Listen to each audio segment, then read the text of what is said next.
Baik, Assalamualaikum warahmatullahi wabarakatuh. Selamat sore, Bapak Ibu hadirin yang berbahagia. Selamat datang kembali di GSSC 2021. Apa kabar? Semoga masih semangat dan tetap dalam kondisi sehat ya.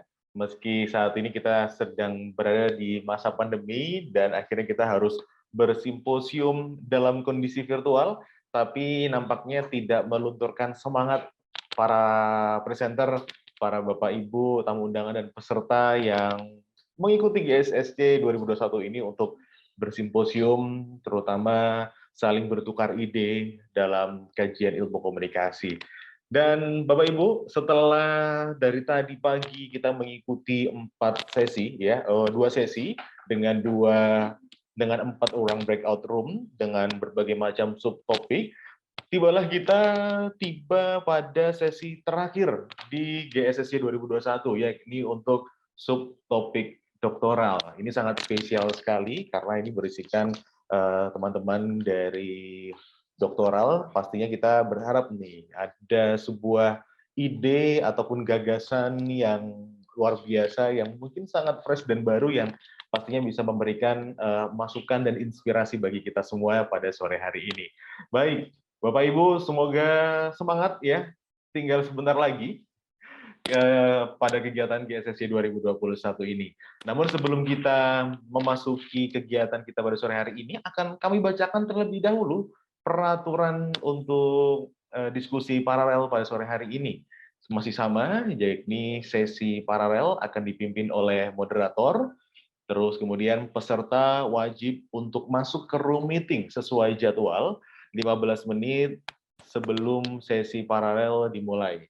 Dan setiap presenter diberi waktu 7 menit untuk melakukan presentasi, dan para presenter berjumlah 1 dan merupakan perwakilan dari penulis karya. Presentasi dapat menggunakan bahasa Indonesia dan bahasa Inggris.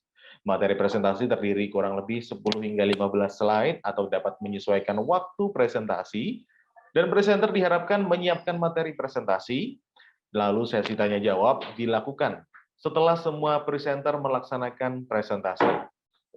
Untuk sesi tanya jawab akan dilaksanakan selama 15 menit, sehingga penanya dapat menggunakan fitur raise hand dan diperbolehkan mengaktifkan mikrofon setelah diizinkan oleh moderator, atau menyampaikan pertanyaan melalui kolom chat Zoom dengan format nama lengkap _instansi pertanyaannya.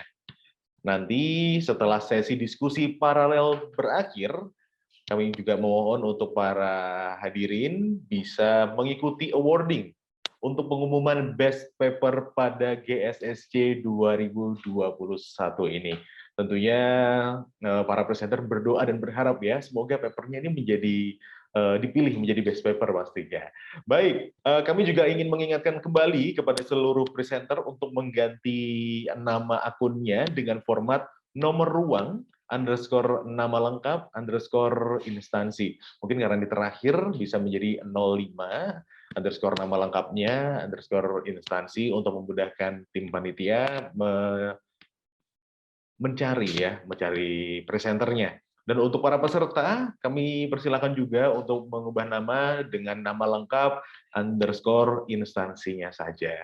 Baik, Bapak Ibu dan peserta GSSC 2021, kegiatan ini dapat terselenggara atas kerjasama dan dukungan dari berbagai pihak. Kami ucapkan terima kasih kepada Asosiasi Pendidikan Tinggi Ilmu Komunikasi atau ASPIKOM, Jaringan Pegiat Literasi Digital atau JAPELIDI, dan jurnal partner kita, Jurnal Media dan Komunikasi Indonesia atau JMKI dari Departemen Ilmu Komunikasi Visipol UGM, Jurnal Komunikasi Indonesia dari Universitas Indonesia, Jurnal Ilmu Komunikasi dari Universitas Islam Indonesia, Jurnal Interaksi dari Universitas Diponegoro. Dan kami ucapkan terima kasih kepada seluruh media partner kita dari Suara Gama FM, Jogja Family Radio, Radio Istangalisa, dan kagama.co. Baik, Bapak Ibu, langsung saja kita akan memasuki sesi diskusi pada sore hari ini, dan kita akan memanggil moderator kita di mana pada sore hari ini akan dipandu oleh Dewa Ayudhya Angin dari SIP MA. Apakah sudah bergabung dengan kita di sore hari ini? Halo Mas Arya. Halo Mbak Dia, selamat sore. Apakah sudah siap Mbak Dia? Sudah harus siap Mas Arya. Siap Mbak, udah siap banget, udah tampak fresh, tampak semangat nih Mbak ya. Meskipun sore-sore gini. Sore mendung hujan kalau di tempat saya, iya, Mas. betul banget. Jadi ini di Jogja sekarang baru aja turun hujan ya Mbak Dia ya.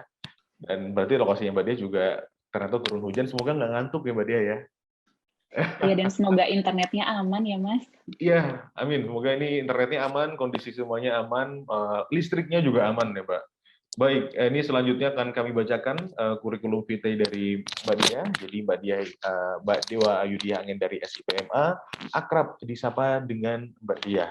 Merupakan dosen di Departemen Ilmu Komunikasi Universitas Gadjah Mada, dan pendidikan terakhir yang ditempuhnya adalah Master di University of Warwick.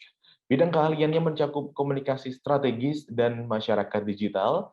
Mbak Dia dapat dihubungi lebih lanjut melalui surel dewaayu@ugm.ac.id, dan di layar bisa Bapak Ibu saksikan pengalaman bekerja dan pengalaman mengajar baik pada program sarjana dan program magister di Departemen Ilmu Komunikasi Universitas Gadjah Mada. Baik, langsung saja Mbak Dia, selanjutnya kepada Bapak, Ibu, Mas, Mbak peserta dan moderator, kami persilahkan untuk bisa memasuki ruang diskusi paralel di breakout room, dan silakan untuk memulai. Terima kasih Mbak Dia, sukses.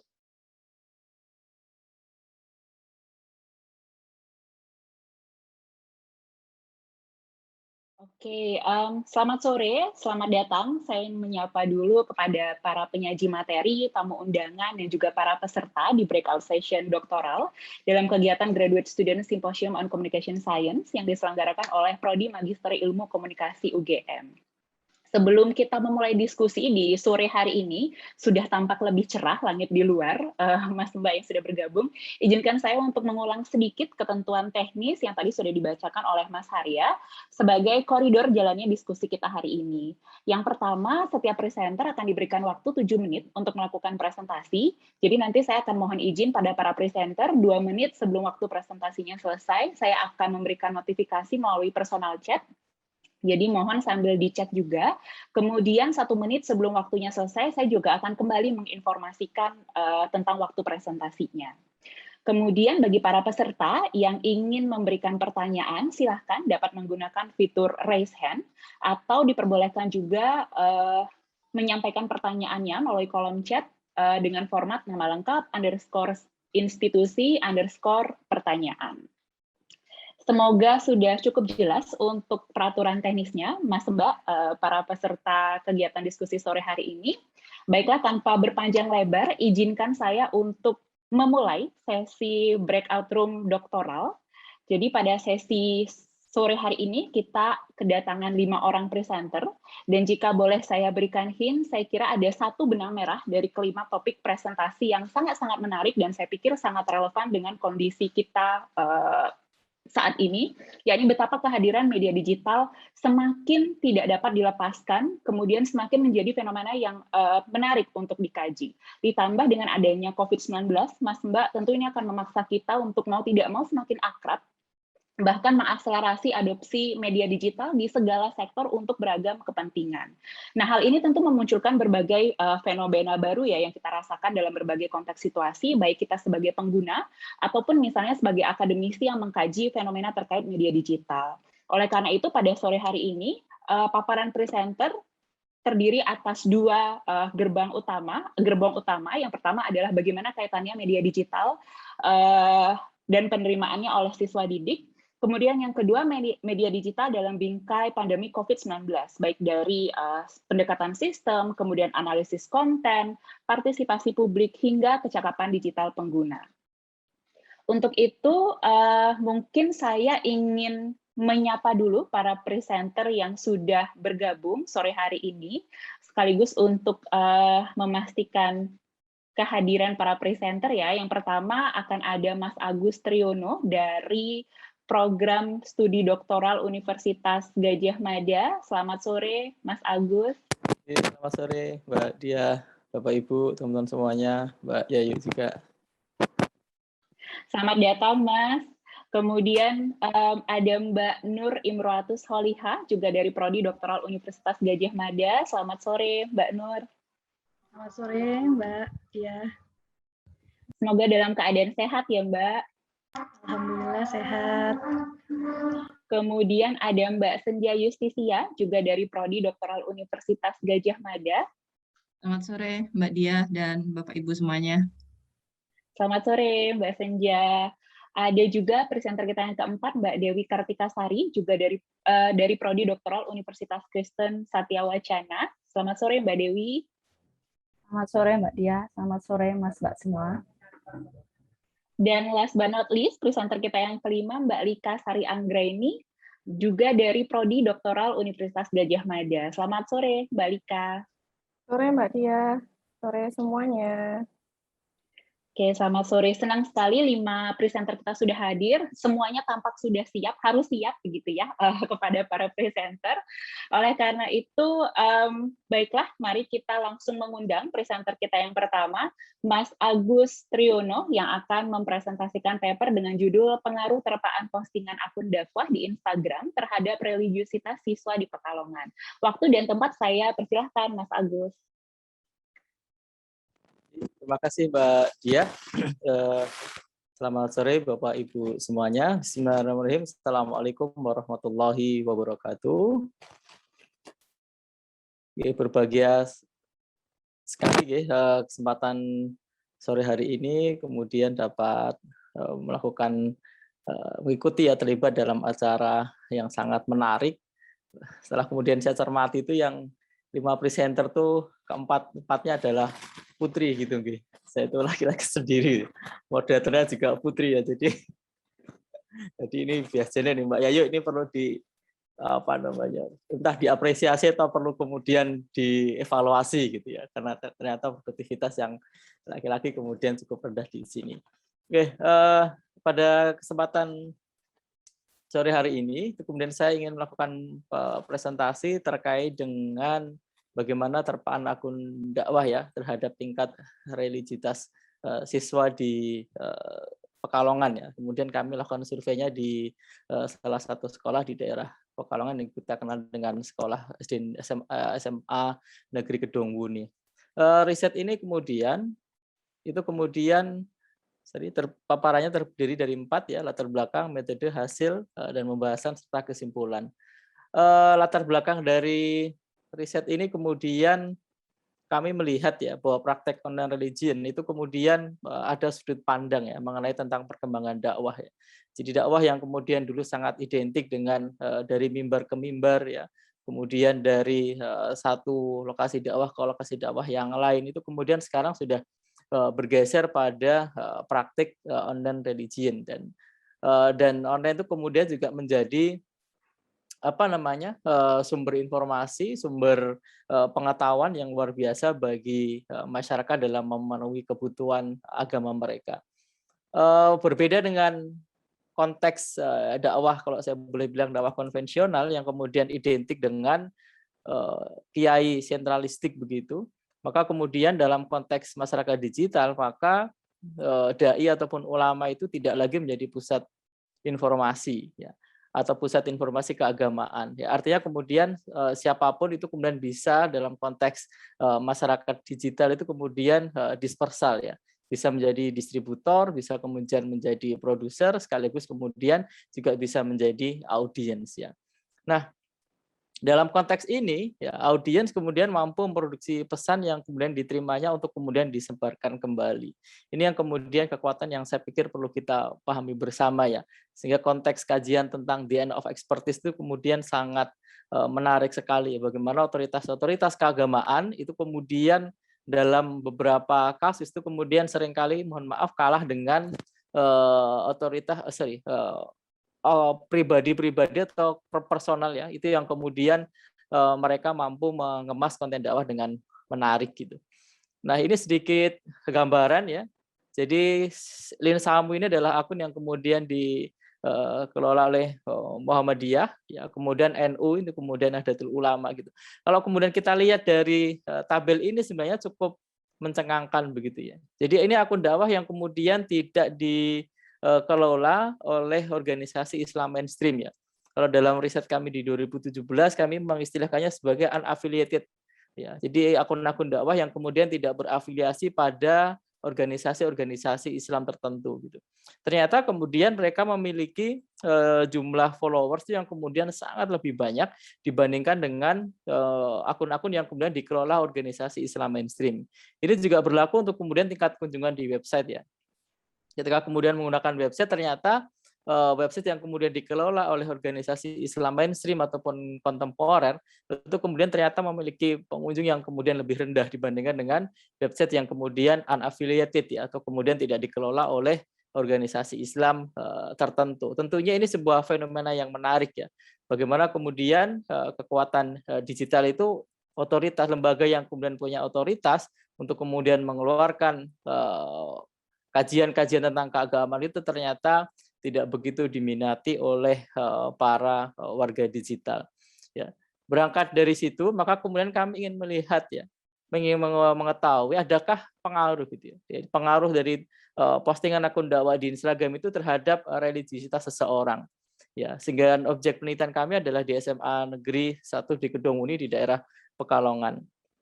Oke, ini rumusan masalah yang kemudian kami sampaikan.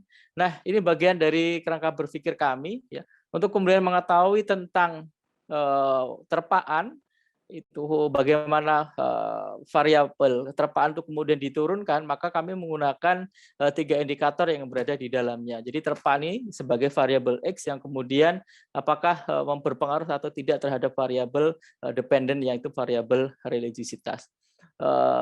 Teori klasik kemudian membagi ya, indikator dari terpaan itu kemudian dibagi menjadi 3, yaitu berkaitan dengan frekuensi, ya, kemudian berkaitan dengan atensi, dan terakhir berkaitan dengan durasi. Lantas apa yang kemudian diukur untuk kemudian melihat praktik religiositas seseorang? Praktik religiositas kemudian diukur dalam 5 indikator ya. Ada indikator dalam hal ideologi, ya, kemudian indikator dalam hal praktik, kemudian penghayatan, intelektual ataupun pengetahuan, dan juga pengalaman mereka. Ini adalah ukuran-ukuran yang kemudian kami gunakan, indikator yang kemudian kami gunakan untuk kemudian merumuskan pertanyaan-pertanyaan yang kami turunkan di dalam kuesioner. Nah, hipotesis kami kemudian terbagi menjadi 2 ya. Hipotesis pertama, hipotesis nolnya adalah tidak ada pengaruh terpaan postingan akun dakwah di Instagram terhadap tingkat religiositas. Waktunya ya. Tinggal 1 menit, mohon maaf.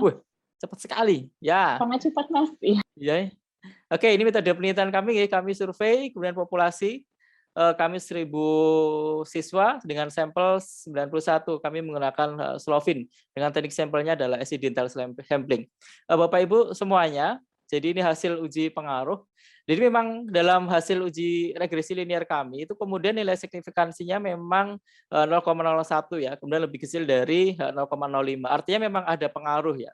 Ada pengaruh antara variabel X, variabel terpaan itu terhadap religiositas siswa, dalam hal ini adalah di Pekalongan. Ya.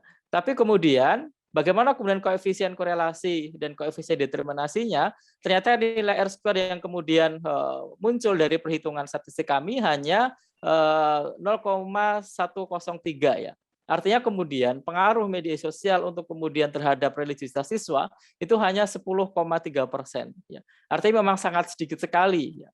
Sehingga kemudian hasil riset ini kemudian menegaskan ya bahwa 89% lebih itu kemudian tingkat religiositas siswa dipengaruhi oleh faktor-faktor yang lain. Ini agak berbeda dengan beberapa riset-riset yang sebelumnya ya, di mana kemudian internet itu kemudian berpengaruh. Karena waktunya sudah habis. Siap, Mbak. Siap. Mungkin bisa ke kesimpulan, Mas, untuk di-share. Ini aja nih. Jadi kalau kata Taulus itu kemudian di 2012 faktor yang berpengaruh selain sosial media atau selain internet ternyata ada faktor sosial ya. Itu semua pengaruh sosial yang berada di dalamnya. Termasuk juga ada faktor alami, yaitu pengalaman individu, bagaimana pengalaman-pengalaman empiris mereka di lapangan, serta kemudian berkaitan dengan faktor kebutuhan, yaitu untuk memperoleh harga diri, dan terakhir adalah faktor intelektual, yang kemudian mencakup apa? Yaitu pengetahuan, pembentukan keyakinan, dan agama. Dan ini adalah pengaruh-pengaruh di dalamnya. Kami berkesimpulan, kenapa kemudian hasil pengaruhnya sangat kecil, karena bisa jadi di Pekalongan itu kan kota santri gitu ya. Jadi ada faktor keluarga, ada faktor kegiatan-kegiatan keagamaan ataupun majelis taklim ya, pendidikan pengajian di masjid, madrasah ataupun pondok pesantren yang berimplikasi terhadap pembentukan religiusitas mereka, baik mulai dari ideologi sampai dengan faktor sampai dengan indikator penghayatan. Tentunya ini kemudian perlu dikonfirmasi lagi dengan penelitian-penelitian selanjutnya. Demikian Mbak Diah yang bisa kami sampaikan. Terima kasih Bapak Ibu atas kesempatannya. Assalamualaikum warahmatullahi wabarakatuh. Terima kasih banyak Mas Agus. Ternyata waktu 7 menit itu memang sangat singkat ya Mas, tidak terasa 2 menit, 1 menit, kemudian waktunya selesai. Karena apa yang dipaparkan Mas Agus saya pikir sangat menarik. Pertama tadi Mas Agus menyebutkan akun dakwah yang tidak terafiliasi, mungkin ternyata banyak begitu pengikutnya Mas. Mungkin media sosial ini memberikan ruang bagi opinion-opinion leader baru begitu ya, termasuk di konteks dakwah, dan termasuk tadi media sosial berpengaruh, tapi di Pekalongan ternyata faktor lain justru lebih berpengaruh. Tadi 80% justru faktor lain yang mempengaruhi tingkat religiusitas siswa. Bagi Mas Mbak yang ingin bertanya lebih detail terkait dengan risetnya Mas Agus, silahkan saya mengundang Mas Mbak untuk bertanya melalui kolom chat, atau nanti juga bisa menyampaikan pertanyaannya secara langsung ya dengan fitur raise hand. Baiklah, sekarang kita akan pindah ke presenter kita yang kedua, Mbak Nur Imroatus Solihah, dengan papernya yang berjudul Sistem Komunikasi Pandemi di Era Digital, Studi Kasus Percepatan Vaksinasi COVID-19. Silahkan Mbak Nur untuk waktunya. Terima kasih Mbak Dia atas waktunya. Ini karena sangat cepat, jadi basa-basinya harus cepat gitu ya. Jadi saya langsung aja. Semoga apa yang saya sampaikan bisa, meskipun singkat, tapi semoga bisa memenuhi ini presentasi yang ingin saya sampaikan. Jadi teman-teman, seperti yang sudah disebutkan, saya mengangkat tema ini. Sebenarnya, sebenarnya yang paling saya ingin dudukkan adalah bagaimana sebenarnya sistem komunikasi atau pendekatan umum kajian komunikasi terkait konteks bencana itu umumnya ada tiga hal gitu. Pertama, diletakkan sebagai pendukung sistem kebencanaan. Jadi biasanya mereka komunikasi itu dipakai untuk memastikan setiap tahap strategi penanganan bencana itu disepakati dan mendapat dukungan semua pihak. Lalu kemudian membuka peluang sinergi penanganan bencana. Yang kedua, kaitannya dengan mengatasi hambatan informasi. Jadi biasanya dalam situasi bencana itu hal-hal terkait kurangnya informasi atau dalam menghadapi dan menangani bencana, terus kemudian kaitannya perbedaan pendapat, misinformasi maupun disinformasi itu dijadiin bagian dari kajian komunikasi. Yang terakhir kaitannya dengan mencegah dan menetralkan krisis. Jadi umumnya kajian komunikasi dalam konteks bencana diletakkan dalam misalnya meredakan krisis diakibatkan kesalahan strategi maupun manajemen kebencanaan, atau kalau dalam beberapa hal kita juga melihat komunikasi itu berperan untuk bagaimana tidak terjadi krisis atau mengcover bagaimana krisis terjadi keberlanjutan. Nah, dalam hal ini saya mengajukan teorinya Niklas Luhmann dalam teori sistem, yaitu bagaimana sebenarnya komunikasi itu diletakkan bukan sebagai jadi dalam struktur sosial itu bukan orang atau bukan struktur yang menjadi dominan, tapi komunikasi, yaitu komunikasi itu seperti penggeraknya si sistem itu sendiri.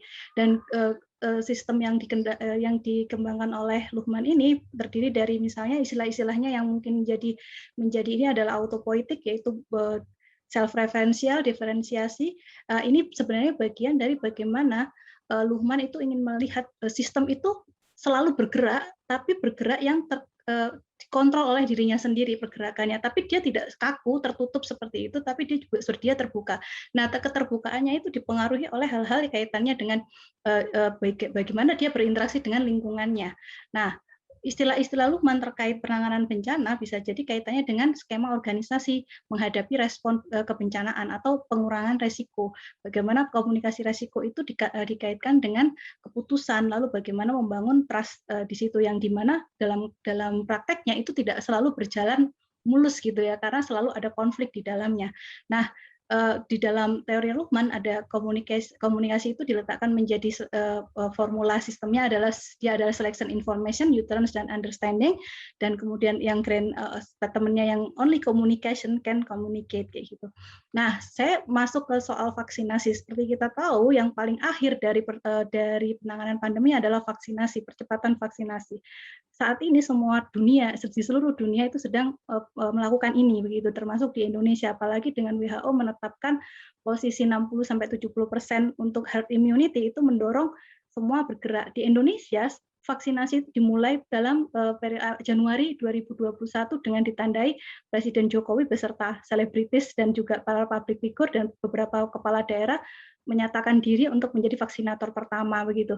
Ini untuk merespon situasi informasi yang sebelumnya menjadi bagian dari keraguan masyarakat terkait bahaya vaksin, kemudian dampak yang tidak efektif dari vaksin dan sebagainya. Jadi, nah, ternyata dalam fenomenanya pencapaiannya cukup rendah, kalau saya sebut bisa cukup rendah, karena Jokowi sendiri sejak awal Presiden menetapkan 70 juta orang itu sudah paling tidak divaksin pada akhir Juli. Nah, dari grafik ini saya mencoba ngupdate dia di Maret sampai dengan Juli pun itu ininya tidak banyak. Angkanya juga tidak terlalu signifikan, bahkan sampai akhir Agustus kemarin kalau nggak salah itu baru 14% vaksin kedua ya, vaksin pertama mungkin baru 30-an% begitu, artinya itu masih jauh dari kata herd immunity. Nah, penelitian ini menggunakan metode kualitatif dengan menggunakan pendekatan analisis isi yang dilakukan menggunakan mesin big data media analisis punyanya PT Indonesia Indikator. Ini menjadi portal pemberitaan media online yang menggrab data media online sebanyak 6.300-an portal dengan model topik yang saya sebutkan di situ adalah vaksin, vaksinasi, dan COVID-19. Nah, rentang waktu yang saya ambil mulai dari Januari sampai dengan 31 Juli 2021. Nah, saya ada beberapa hal yang kemudian saya mau tunjukkan di sini terkait bagaimana informasi itu antara apa yang dilakukan pemerintah dengan kenyataan informasinya itu tidak berjalan dengan adanya pemerintah yang sudah saya membuat dua ini ya, pernyataan presiden dan pernyataan kementerian itu selalu tidak sinkron kaitannya dengan upaya percepatan vaksinasi. Misalnya di sini selama bulan Januari misalnya muncul seputar orang masih tetap sanksi dengan keamanan vaksin dan efek samping vaksin itu masih banyak sekali diberitakan, bahkan itu menjadi dominan. Nah, belum lagi isu halal haram dan sebagainya. Sementara dalam respon yang ditunjukkan tuh, tetapi setelah itu justru ngomongin tentang vaksin merah putih, ngomongin tentang membuat perangko, ngomongin tentang vaksin mandiri, vaksin gotong royong dan sebagainya, dan itu menjadi kompleksitas informasi dalam konteks penanganan bencana atau dalam konteks ini adalah percepatan vaksinasi, sehingga kemudian yang terjadi banyak sekali ada peraturan, jadi ada beberapa hal yang menghambat proses percepatan ini sehingga tidak menjadi kompleksitasnya semakin lebih kompleks lagi begitu. Jadi bukannya masalahnya utama pertamanya adalah informasi, tapi karena itu tidak diurusin sehingga kompleks dan berkembang kemana-mana. Saya secara cepat aja ini data saya ambil per bulannya.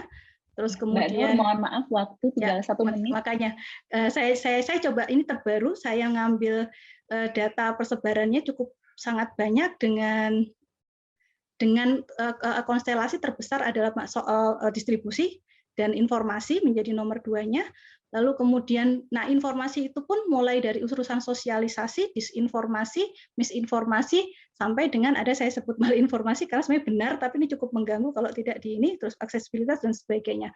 Nah, saya mencoba untuk melihat sebenarnya komunikasi COVID atau komunikasi pandemi dalam ini selalunya mengulang hal-hal yang sebelumnya gitu. Ada masalah awal, tapi komunikasinya selalu dalam konteks menenangkan. Lalu kemudian itu terjadi lagi masalah lanjutan yang lebih kompleks dilakukan dengan pengabaian dan pencitraan, lalu muncul lebih kompleks lagi, yaitu dengan ancaman. Misalnya kita tahu bahwa vaksinasi sekarang sudah masuk tahap pemalsuan, kemudian ada pemalsuan sertifikat dan sebagainya, itu sudah masuk yang lebih kompleks lagi. Nah, yang terakhir, kompleksitas percepatan vaksinasi sekurangnya ada 3, masalah distribusi, informasi dan distribusi, dan juga kemudahan akses.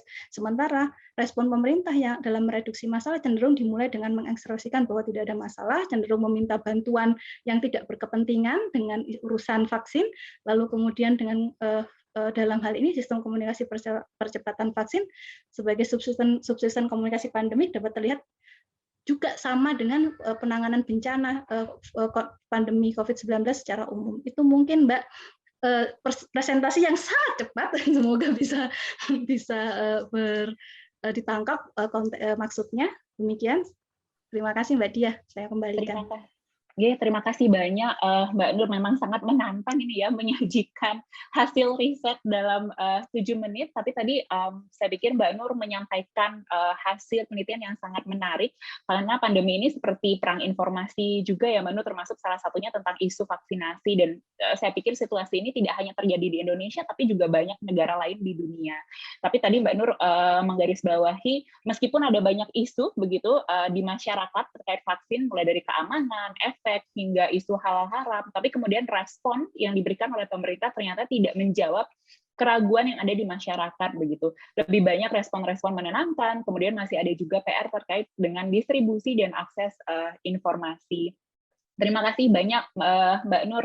Mungkin bagi para peserta yang kembali lagi ingin bertanya lebih detail tentang riset Mbak Nur, bisa menyampaikan juga lewat kolom chat. Kemudian kita akan beranjak ke presenter kita yang ketiga. Nah, kalau tadi Mbak Nur bicara tentang bagaimana respon pemerintah begitu ya terkait isu vaksinasi, sekarang kita akan melihat bagaimana media itu membingkai isu atau membingkai pandemi COVID-19, spesifiknya tentang pemberitaan krjogja.com tentang kelangkaan oksigen dalam perspektif komunikasi risiko. Saya mengundang presenter ketiga kita, Mbak Senja Yustivia. Silahkan Mbak Senja untuk waktu dan tempatnya. Ya, terima kasih Mbak Dia. Selamat sore Bapak Ibu sekalian. Semoga waktu 7 menitnya cukup ya untuk mengelaborasi tentang bagaimana pemberitaan krjogja.com tentang kelangkaan oksigen dalam perspektif komunikasi risiko. Jadi saya memang mengambil isu yang sangat spesifik dalam selama PPKM darurat tanggal 3 sampai 20 Juli di DIY.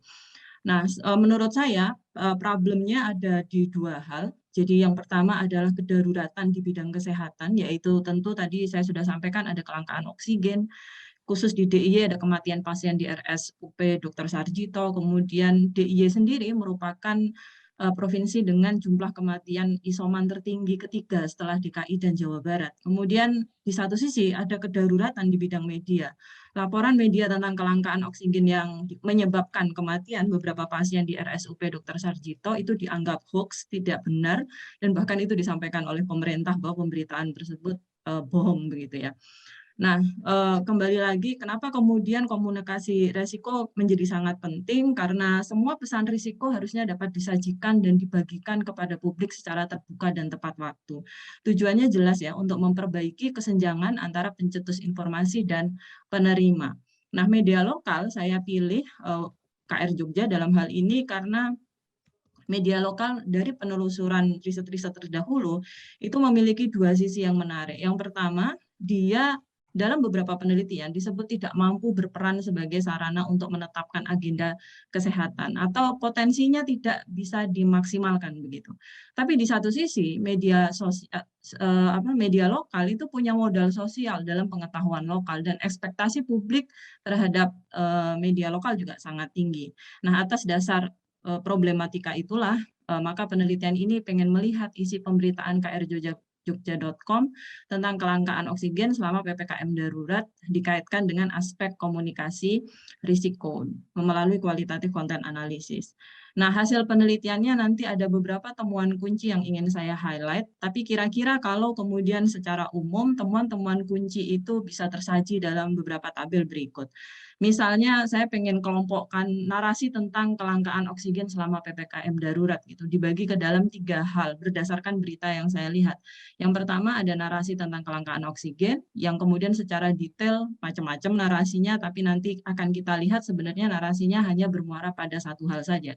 Kemudian yang kedua adalah narasi tentang pasien COVID-19 yang meninggal di RSUP Dr. Sarjito, dan yang ketiga adalah narasi tentang pergantian dirut RSUP Dr. Sarjito yang terkesan tiba-tiba. Kemudian yang kedua adalah tentang penanganan. Tentang penanganan saya bagi ke dalam 6 hal gitu ya. Yang ini juga disesuaikan dengan beberapa hal yang berkaitan dengan komunikasi risiko. Misalnya tentang narasi untung rugi sebuah kebijakan yang itu tidak ditemukan dalam pemberitaan. Kemudian yang kedua adalah narasi tentang dasar yang digunakan sebagai sebuah kebijakan atau langkah penanganan. Dan yang ketiga narasi tentang kebijakan penanganan kelangkaan oksigen. Yang keempat penanganan secara umum, kemudian yang kelima prosedur, dan yang keenam adalah kebaruan metode penanganan kelangkaan oksigen. Jadi kalau ada metode baru yang ditawarkan, apa dampaknya dan sebagainya.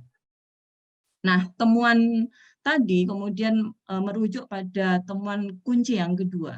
Jadi kalau dikelompokkan, pemberitaan krjogja.com itu terkait atas 3 hal yang secara umum menonjol gitu ya. Penanganan kelangkaan oksigen sudah dikoordinasikan baik oleh pemerintah pusat dan daerah. Kemudian kedua adalah kelangkaan dihadapi dengan pasokan oksigen agar ketersediaannya semakin memadai. Dan yang ketiga, antisipasi kurangnya suplai oksigen dilakukan dengan menggunakan cara baru yaitu telemedicine. Nah, beberapa hal yang juga menarik adalah KR Jogja sangat tergantung pada narasumber elit gitu ya, kurang memberikan ruang pada masyarakat, LSM, pengamat, akademisi, dan pihak-pihak lain yang kemungkinan memiliki pendapat yang berbeda dengan pendapat pemerintah. Hal itu kemudian sebenarnya menunjukkan bahwa pemberitaannya sangat minim verifikasi dan tentu saja minim evaluasi. Nah, misalnya pada kata-kata terbatas gitu ya, jadi disampaikan bahwa itu tuh terbatas, bukan habis. Padahal 2 kata ini tuh punya konsekuensi yang sangat berbeda. Kemudian misalnya tentang pasien yang meninggal, disebutkan pasien meninggal karena sebab klinis, bukan karena pasokan oksigen. Ini juga maknanya sangat berbeda. Informasi tunggal, minimnya pilihan informasi, dan aspek kedaruratan tidak pernah muncul dalam pemberitaan krjogja.com selama periode yang saya teliti. Nah, bagaimana media dan risk assessment, ide dari Anthony Giddens yang secara umum sebenarnya ide itu berada dalam kelompok besar tentang ide tentang masyarakat modern. Anthony Giddens mengatakan bahwa resiko adalah cara untuk memahami, mengobjektifikasi, mengukur, dan mengelola resiko. Resiko itu adalah upaya untuk mengendalikan masa depan berkaitan dengan keamanan dan keselamatan. Keamanan dan keselamatan berhubungan dengan tanggung jawab. Risiko selalu ada saat keputusan diambil dan keputusan merupakan konsekuensi yang dapat diamati. Nah, bagaimana kemudian kita menyiapkan hal itu? Salah satunya melalui informasi. Maka kemudian saya masuk melihat kondisi tadi melalui kacamata ini. Dalam situasi masyarakat modern, menurut Anthony Giddens, terdapat peningkatan pilihan dan memerlukan refleksitas yang tinggi. Sehingga pada saat masyarakat mau melakukan adopsi, maka pilihan informasinya harus banyak dan beragam, sehingga mereka bisa melakukan risk assessment. Risk assessment itu diperlukan karena sangat penting bagi masyarakat untuk melakukan kalkulasi dan decision making. Maka media di sini diharapkan dapat untuk berperan memperbanyak pilihan informasi. KR Jogja secara umum kesimpulannya adalah memberikan informasi dan narasi tunggal. Kelangkaan misalnya disebut keterbatasan. Tidak ada kemungkinan lain dalam pemberitaan itu yang ditunjukkan. Misalnya apakah itu akibat dari tidak siapnya infrastruktur atau rendahnya antisipasi. Pasien meninggal karena kondisi klinis katanya. RSUP Dr. Sarjito tentu banyak pasien meninggal karena rumah sakit rujukan. Maka itu adalah kejadian biasa. Pasien meninggal misalnya tidak evaluasi lagi, jangan-jangan karena lambannya respon darurat, semerawutnya data, tidak terpantaunya kondisi darurat. Hal ini menunjukkan bahwa KR Jogja itu melemahkan sensitivitas publik. Hal darurat dimaknai sebagai hal biasa, dan ini sangat berbahaya. Tidak membantu publik dalam melakukan kalkulasi, padahal kalkulasi adalah bentuk untuk mencapai decision making yang ideal.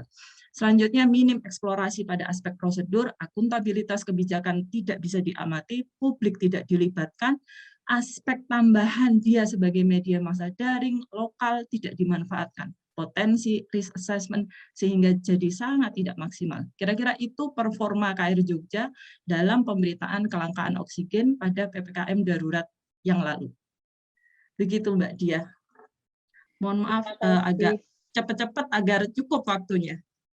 Terima kasih banyak Mbak Senja, luar biasa. Sebelum waktunya habis, ini sudah memaparkan seluruh hasil risetnya begitu ya Mbak Senja.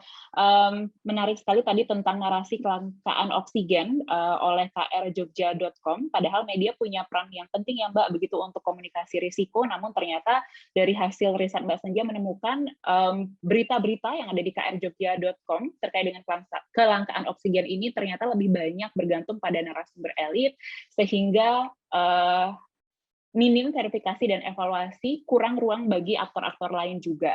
Nah, hal ini jangan-jangan justru mengecilkan sense of crisis di masyarakat ya, Mbak Senja.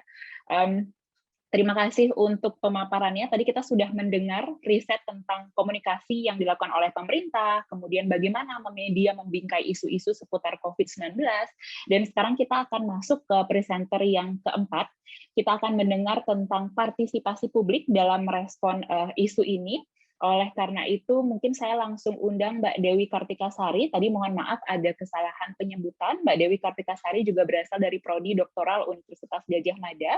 Beliau akan mempresentasikan paper dengan judul Public Participation Using Digital Media as a Mode of Patriotism During Pandemic in Indonesia. Silahkan Mbak Dewi, waktu dan tempat saya persilahkan. Oke, terima kasih atas kesempatan yang diberikan kepada saya. Yang pertama, ini saya ingin menyampaikan ya paper saya terkait dengan partisipasi publik melalui penggunaan media digital sebagai bentuk patriotisme selama pandemi di Indonesia. Nah, tentu apa yang kita alami sekarang yaitu masa pandemi telah mengubah ya perubahan perilaku sosial di masyarakat, dan selama masa pandemi ini juga ada gap ya yang semakin lebar di antara masyarakat itu sendiri. Nah, kemudian partisipasi masyarakat ini kemudian muncul dalam situasi-situasi seperti ini, dan masyarakat tidak menjadi pesimis dengan kondisi yang dialami sekarang.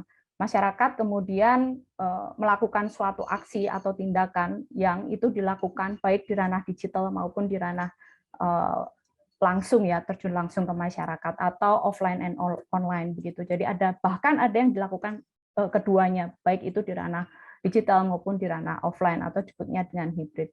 Nah, tujuan dari penelitian saya adalah menganalisis partisipasi masyarakat dalam membantu sesama warga, khususnya di ranah digital.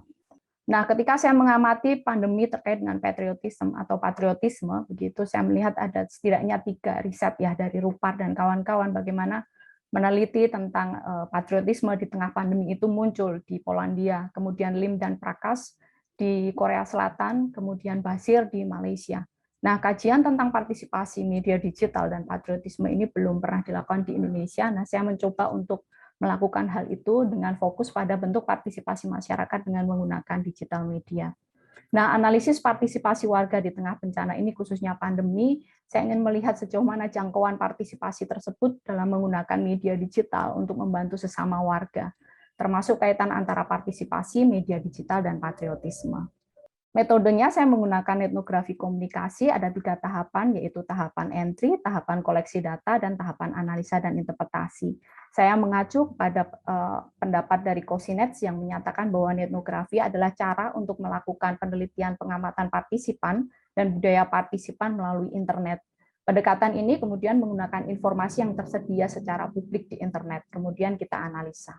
Nah, saya mengamati 3 bentuk inisiasi warga yang selama ini dilakukan di masa pandemi. Yang pertama adalah warga bantu warga, kemudian yang kedua adalah urun daya COVID, kemudian yang ketiga adalah bagi rata.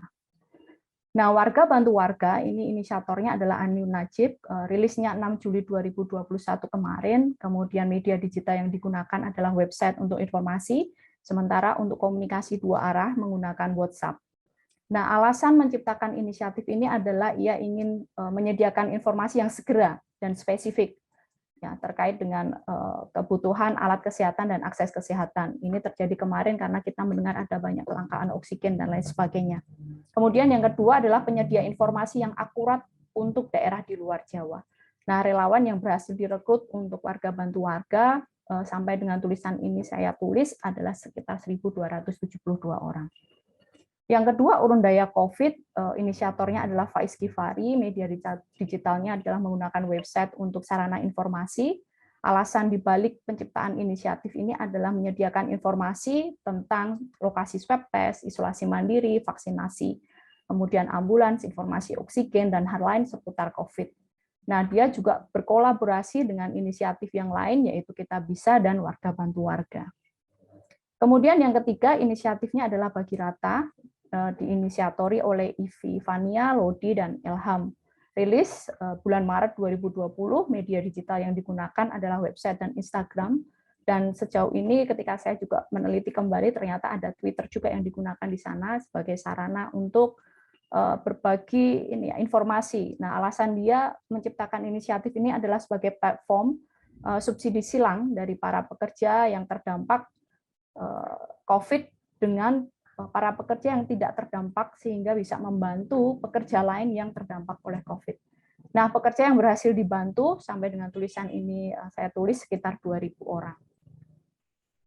Nah, untuk konsep partisipasi, saya menggunakan konsepnya Merkel tahun 2013 yang mengatakan bahwa partisipasi itu setidaknya mencakup 5 hal, yaitu informasi, yaitu to inform, kemudian konsultasi, kemudian incorporate, bergabung, kemudian kolaborasi dan pemberdayaan. Nah, ketiga inisiatif ini juga telah melakukan bentuk-bentuk partisipasi seperti yang disampaikan oleh Merkel. Nah, selanjutnya saya juga menggunakan konsep patriotisme dari Davidoff, Blank, dan Smith tahun 2003 yang memberikan poin-poin kunci patriotisme. Di situ dia menuliskan setidaknya ada 10 aspek-aspek patriotisme.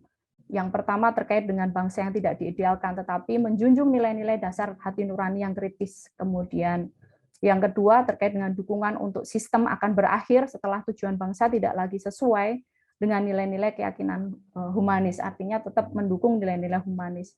Yang ketiga, membuka pandangan terhadap pandangan lain dari apa yang disampaikan. Kemudian yang keempat, otoritarianisme negara ditolak dan mendukung prinsip-prinsip demokrasi.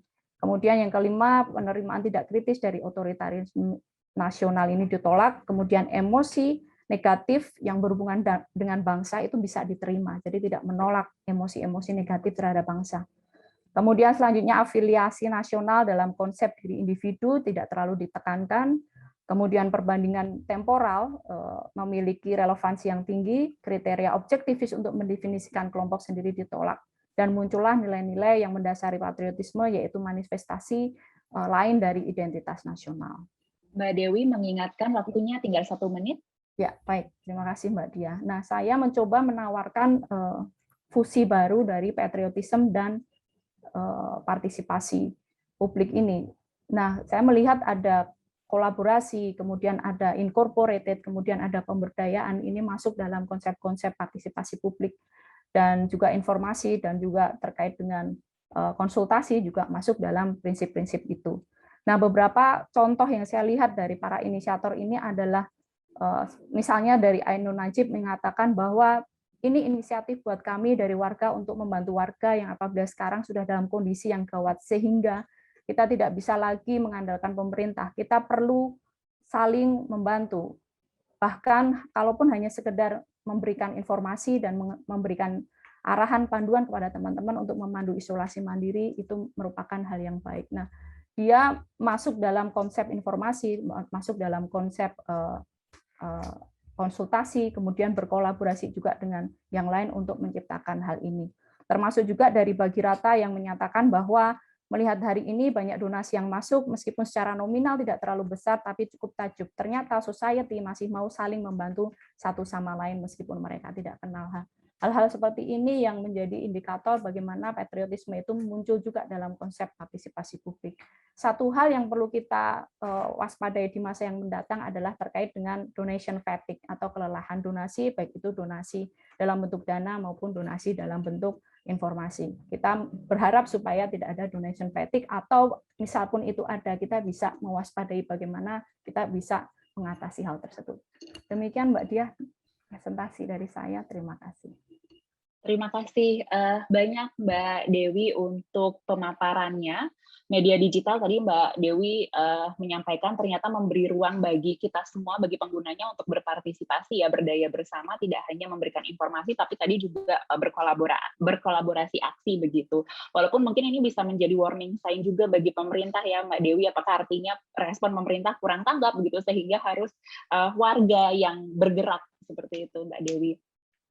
Terima kasih sekali, mengingatkan bagi para peserta yang ingin bertanya, karena tadi waktu 7 menit tentu informasi yang diberikan mungkin sangat sedikit ya dibandingkan dengan total keseluruhan riset yang sudah dilakukan oleh para presenter.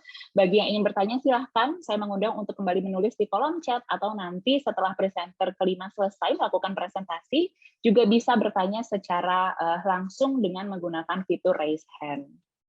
Kemudian sampailah kita pada sesi yang kelima dari Mbak Lika Sari Anggreni. Sekarang kita akan melihat dari sudut pandang pengguna, kecakapan bermedia digital dalam menyikapi pemberitaan hoax vaksinasi COVID-19 di wilayah Solo Raya. Silakan Mbak Lika, waktu dan tempat saya persilahkan. Selamat sore, Mas dan Mbak. Saya akan mencoba untuk mempresentasikan paper saya dengan sangat singkat. Jadi kajian saya bercakap bermedia digital dalam menyikapi pemberitaan hoax vaksinasi COVID di Solo Raya. Bentar saya besarkan dulu. Jadi pandemi COVID-19 ini terjadi pertama di Wuhan ya pada tahun 2019 bulan Desember, kemudian masuk ke Indonesia pada bulan Februari 2020.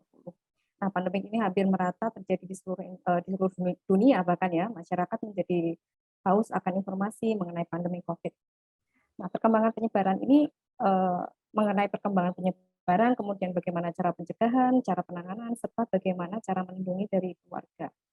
Nah, media membanjiri masyarakat dengan informasi terkait pandemik, media baru cepat menyebarkan. Namun hal ini memungkinkan terjadinya penyebaran berita hoax. Semua orang menjadi takut dan khawatir dengan kehidupan mereka sendiri, sedangkan pemberitaan COVID-19 ini menyebar dengan sangat luar biasa. Hal ini menyebabkan menjadi tingkat kepercayaan orang bahkan lebih tinggi kata orang dibandingkan mereka mempercayai data secara ilmiah. Nah, hal ini menyebabkan masyarakat memahami, menilai, dan mengidentifikasi by themselves. Kemudian saya melihat di sini Indonesia itu ternyata tingkat penetrasinya cukup tinggi, yaitu 73,3%, tercatat sebanyak. Kemudian saya melihat juga berdasarkan data dari Kominfo, tercatat sebanyak 1.556 pemberitaan hoax COVID dan ada 177 hoax terkait berita vaksin. Kemudian dilengkapi juga dengan data dari Mavindo pun juga menyebutkan bahwa pemberitaan hoax tentang vaksin cukup banyak, sekitar 168 mulai dari pada bulan Agustus 2021.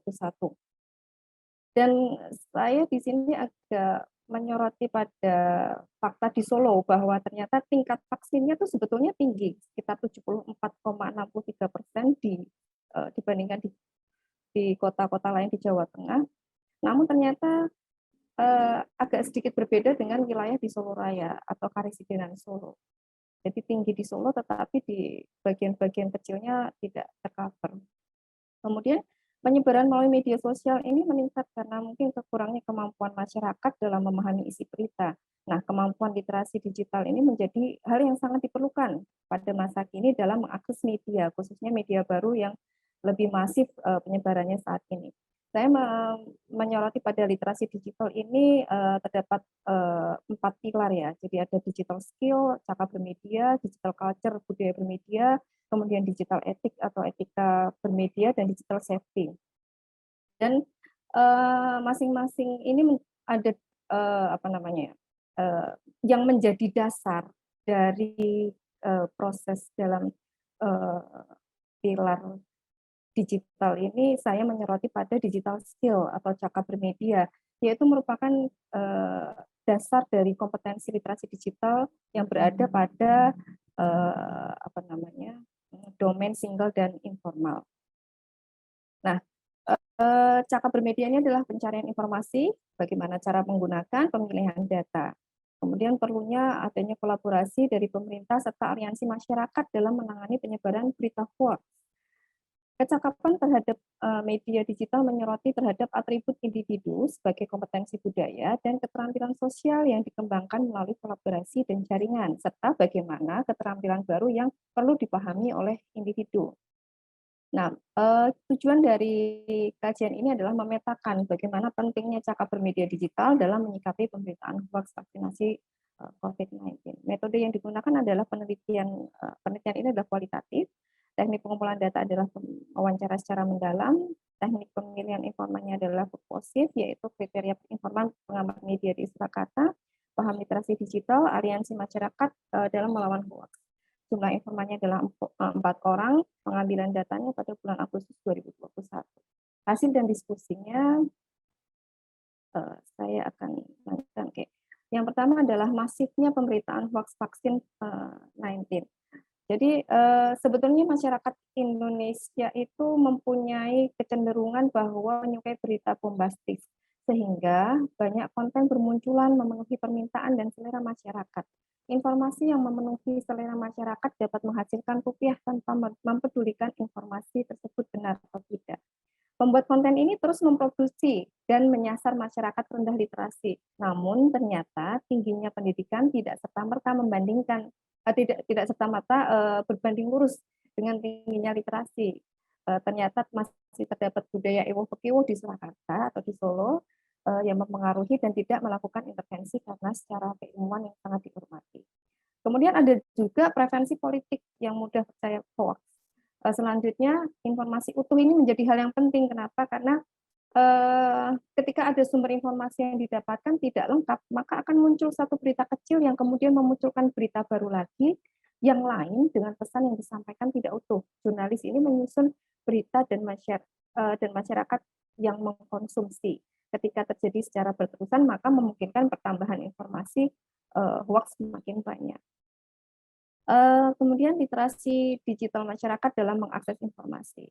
Jadi penting memilih dan memilah serta berpikir kritis. Maksudnya adalah pentingnya memilih akun media sosial yang diikuti dan informasi apa yang akan dikonsumsi sendiri dan mana yang akan di-share kepada orang lain. Kemudian bagaimana berpikir kritis adalah kemampuan mengidentifikasi dari mana sumber informasi, siapa yang memberitakan atau pengirimnya, kemudian bagaimana isi kontennya itu logis atau tidak, meng-cross-check juga apakah informasi tersebut juga diberitakan oleh media mainstream lainnya atau tidak. Kemudian sejalan dengan kajian oleh Esther Akali, dia mengkategorisasikan literasi digital itu menjadi berbagai keterampilan kompleks yang meliputi kognitif, motorik, sosialis, dan emosional. Jadi lebih kompleks bahwa bagaimana melihat kemampuan untuk memahami representasi visual dalam lingkungan online misalnya, kemudian pesan dari tampilan serta desain grafisnya, atau kemampuan dalam mereproduksi konten digital yang ada menjadi konten baru yang lebih bermakna, atau mungkin keterampilan kognitif mengevaluasi konten media secara kritis, kemudian membaca dan memahami hypermedia, serta mengevaluasi kualitas dan validitas konten media. Selanjutnya menurut Jenkins, Lita, mohon maaf waktunya sudah habis. Mungkin bisa bisa ke kesimpulan. Oke. Tantangan. Jadi saya kasih terakhir ada tantangan dari media dan masyarakat. Jadi media ini menjadi tantangan untuk sebagai penjernih informasi visioner, tidak menimbulkan kebingungan masyarakat, dan masyarakat ini bagaimana membekali literasi digital dan media. Kemudian masyarakat Solo kurang terliterasi, khususnya bagian Solo pinggiran, dan kecemasan termakan berita hoax. Kesimpulannya bisa saya simpulkan bahwa pentingnya penguasaan cakap bermedia di kalangan masyarakat Kemudian ternyata jumlah penularan meningkat tidak kemudian membuat masyarakat menjadi sadar akan kondisi sehingga diperlukan keterampilan dan kemampuan cakap bermedia. Masyarakat lebih berhati-hati ketika memfilter informasi. Kemudian temuan menarik lainnya adalah ternyata tingkat pendidikan ini tidak serta-merta diikuti dengan tingkat literasi digital yang tinggi. Hal ini sejalan dengan kajian yang dilakukan oleh Fandik pada tahun 2013. Baik, terima kasih. Assalamualaikum warahmatullahi wabarakatuh. Terima kasih Mbak Alika atas paparannya. Tadi saya pikir ini juga sangat berkorelasi dengan presentasi sebelumnya ya dari Mbak Senja yang mengkritisi tentang peran media begitu terkait dengan berbagai informasi yang muncul di masa pandemi ini. Mbak Alika juga menyampaikan tantangannya ada untuk media, bagaimana media bisa terus memberikan informasi, menjalankan fungsinya untuk memberikan informasi, sekaligus juga dari masyarakat sebagai pengguna untuk peningkatan literasi digitalnya. Karena ternyata tingkat pendidikan itu tidak berbanding lurus dengan tingkat literasi digital, tingkat kecakapan digitalnya begitu ya Mbak, dalam mencerna, memperoleh, mengevaluasi informasi. Terima kasih sekali Mbak Lika. Kita akan langsung masuk ke sesi tanya-jawab, Mas Mbak yang ada di sini. Nah, di kolom chat sudah ada 2 pertanyaan. Silahkan apabila masih ada yang ingin mengajukan pertanyaan atau ingin bertanya secara langsung. 2 pertanyaan ini, keduanya untuk Mbak Nur Imroatus, Mbak. Apresiasi dari penanya, presentasinya keren begitu, tapi kemudian follow up-nya pertanyaannya banyak gitu ya Mbak Nur. Yang susah pertama lagi. Iya, yang pertama tentang kecenderungan pemberitaan oleh media. Apakah Indonesia Indikator melakukan analisisnya, kemudian kenapa kesalahan komunikasi pemerintah dengan meminta bantuan pada pihak tidak kompeten itu disebut sebagai kesalahan komunikasi. Dan yang ketiga dari Mas Rendra Widyatama UAD, apakah masalah komunikasi ini ada kaitannya dengan kelembagaan semisal dibubarkannya Depan? Silahkan Mbak Nur. Oke, terima kasih. Sebelumnya terima kasih sekali buat atensi dan tanggapannya. Saya sampaikan kepada Prof. Henry ya, benar ya, Prof. Henry, sangat senang mendapat masukan. Sebenarnya ini saya belum Prof, Bu. Oh, belum. Oh, Pak Henry. Oke, saya pikir Prof kampusnya Profesor Oke, Mustopo. Oke. Saya sebenarnya menggunakan bantuan grabbing data dari Intelligent Media Analysis ini tidak menggunakan sistem SNA, tapi menggunakan content analysis. Jadi saya memang melakukannya secara manual. Saya hanya meminta bantuan grabbing data by topic searching. Jadi saya kumpulin menggunakan query dengan penggunaan query topik vaksinasi dan atau vaksin dengan kombinasi dengan COVID-19. Nah, di situ kemudian saya lihat dari kolom influencer yang dilakukan oleh pemerintah. Saya spesifikkan pemerintah itu adalah presiden dengan kementerian. Jadi jajaran kementerian. Saya secara khusus dan saya ambil dari situ gitu. Nah, lalu pertanyaan kedua soal agama. Ini sebenarnya kalau dalam teori Luhmann itu sebenarnya salah satu yang menjadi problem sistem itu adalah ketika ada sistem selain sosial, yaitu sistem diri atau sistem psike gitu. Nah, psikologi ini sebenarnya bagi Luhmann itu cuma noise. Jadi kalau noise itu bukan komunikasi gitu. Komunikasi hanya yang berkaitan dengan lingkungannya. Dalam konteks vaksinasi itu kaitannya dengan kesehatan. Jadi ketika ada isu agama kemudian memasuk dalam konteks isu kesehatan, maka yang perlu pertama-tama kali diselesaikan itu bukan dalam tanda kutip soal agama, tapi bagaimana informasi yang lebih banyak lagi diperlukan untuk orang seperti ini. Jadi bukan misalnya kalau teman-teman di UGM cuma butuh satu kali, mereka mungkin butuh 100 kali gitu, dan itu memang upaya yang harus terus dilakukan. Tidak bisa kemudian kita limpahkan kepada hal-hal yang enggak ini. Itu mungkin yang kaitannya dengan only communication can communicate dalam artian lingkungan yang mereduksi kompleksitasnya. Karena kalau itu dilakukan, biasanya akan muncul kompleksitas baru yang tidak ada, yang mengganggu sistem itu sendiri. Bagaimana kita tahu isu agama itu menjadi seringkali dalam tanda kutip kompleksitas sistem itu sendiri menjadi sering terhambat dengan seperti ini. Seperti itu sih Pak jawaban saya. Lalu selanjutnya dari Mas Rendra. Mas Rendra, apakah kelembagaan sebenarnya kalau dalam konteks sekali lagi karena saya menggunakan teori sistem, orang atau organisasi dalam konteks struktur itu tidak terlalu berpengaruh gitu. Siapa saja bisa melakukan selama dalam proporsi sebagai sebuah sistem begitu.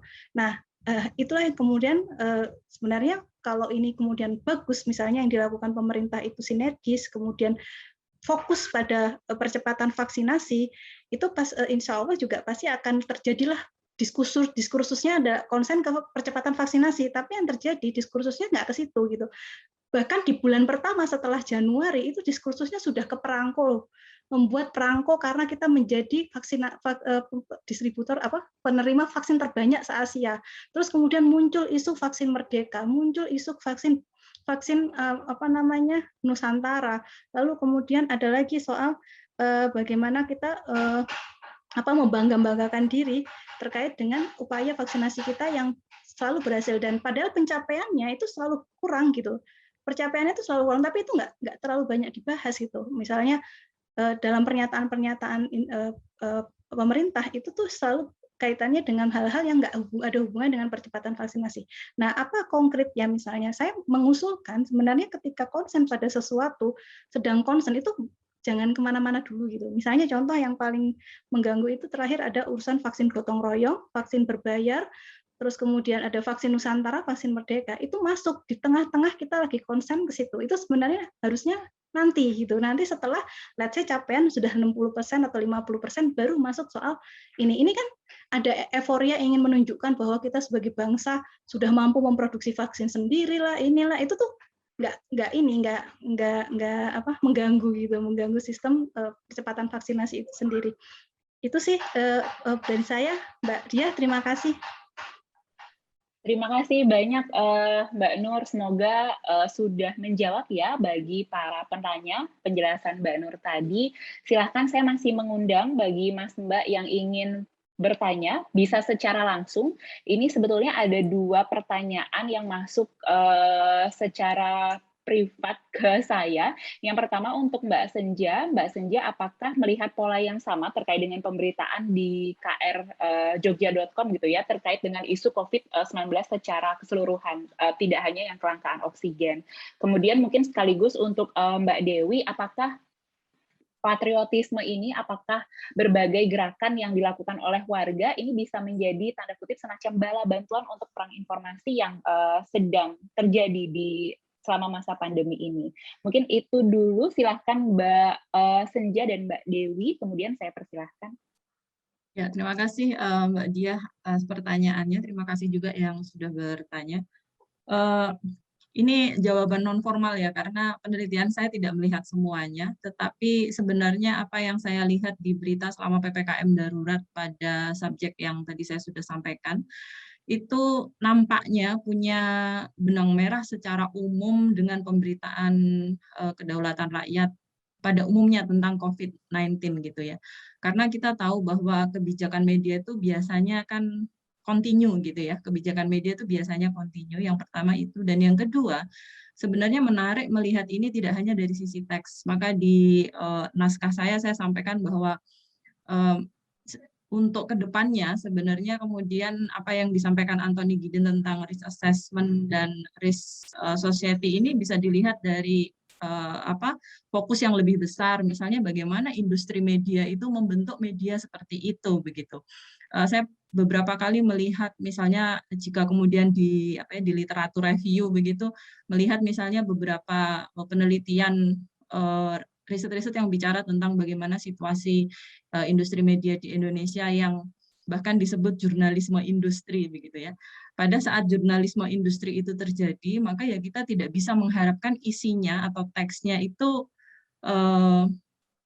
bisa mengingatkan gitu ya, atau sensitif terhadap kedaruratan atau komunikasi resiko. Karena dalam sebuah jurnalisme yang ideologinya industri, masyarakat yang homogen, masyarakat yang pasif itu adalah kondisi yang diharapkan gitu. Jadi ini adalah seperti seperti kondisi yang Kalau orang Jawa itu apa ya, saling melengkapi gitu. Ini adalah situasi yang memang diharapkan masyarakatnya tidak paham risiko, jurnalismenya secara umum, industrinya juga pahamnya seperti itu, dan yang paling diuntungkan adalah pemerintah sebenarnya. Karena kemudian kan tadi saya bilang di kesimpulan bahwa masyarakat tidak dilibatkan, masyarakat bahkan kemudian tidak mampu melihat apakah kebijakan yang disampaikan oleh pemerintah itu benar atau salah. Karena pilihan informasinya tidak banyak, sehingga dia tidak bisa meneropong risiko komunikasi. Pada saat tidak bisa meneropong risiko komunikasi, maka proses decision making tidak bisa dilakukan. Proses decision making itu terkait dengan kalkulasi. Kalkulasi tidak bisa dibayangkan bisa dilakukan jika bekal informasinya tidak banyak gitu. Jadi ini memang tidak bisa hanya diletakkan pada teks saja gitu ya. Kalau penelitian ini diteruskan dengan media yang lebih banyak, kemudian dengan fokus yang lebih besar, saya rasa ini akan jadi sangat menarik dan bisa digunakan untuk melihat apakah sense of komunikasi resiko ini sudah dikembangkan oleh media. Begitu Mbak Diah, terima kasih. Terima kasih Mbak Senja. Saya persilahkan ke Mbak Dewi. Mbak Dewi. Ya, terima kasih Mbak Diah. Satu catatan sebenarnya dari saya bahwa tanpa disuruh pun begitu, warga negara ini sebenarnya sudah mau berpartisipasi begitu. Nah, tapi di sisi lain tidak bisa kita serta-merta atau pemerintah lepas tangan. Oke, masyarakat nanti sudah bisa jalan sendiri ibaratnya ya. Masyarakat sudah punya kekuatannya sendiri untuk membantu sesama warga, tetapi tidak bisa bahwa dia kemudian lepas tangan dan kemudian menyerahkan kepada warga. Yang harus kita apresiasi di sini adalah warga dengan kesadarannya sendiri, tanpa dibilang oleh pemerintah ataupun tanpa didorong-dorong oleh pemerintah untuk melakukan aksi membantu sesamanya, dia sudah melakukan itu, dan itu dibuktikan lewat inisiasi-inisiasi tersebut begitu. Nah, apakah itu bisa menjadi bala bantuan? Iya, sekali lagi ya, ini memang bisa menjadi bala bantuan, tetapi tidak serta-merta kemudian kita menyerahkan begitu saja kepada warga. Nah, warga ini kan yang memang perlu, sekali lagi dalam konteks komunikasi publik memang perlu untuk terus diberi ruang untuk berpartisipasi, untuk mengemukakan idenya, untuk mengemukakan gagasannya. Dan dari beberapa inisiator yang tadi saya paparkan itu sebenarnya sudah memberikan ide kepada pemerintah bagaimana cara mengatasi pandemi ini gitu. Dan itu sudah dimulai sejak awal dia berdiri gitu. Tetapi memang ada beberapa yang dilakukan oleh pemerintah, tetapi ada juga yang tidak disepakati dan akhirnya ya warga jalan sendiri-sendiri begitu. Nah, saya ingin melihat aspek itu begitu, bahwa warga ini sebenarnya juga tanpa disuruh pun dia juga sudah melakukan aktivitas itu, tetapi bukan berarti kita mengabaikan dan tidak atau lepas tanggung jawab terhadap penanganan masalah terutama di pandemi ini. Begitu Mbak Diah. Iya, terima kasih Mbak Dewi untuk jawabannya. Ya, sekali lagi semoga juga sudah menjawab pertanyaan tadi Mbak Vanita dan Mbak Winanti ya yang masuk ke chat saya. Silahkan Bapak Ibu apabila ada yang ingin bertanya lagi, kita masih ada waktu. Kalau dari panitia kita masih ada waktu sekitar 2-3 menit lagi.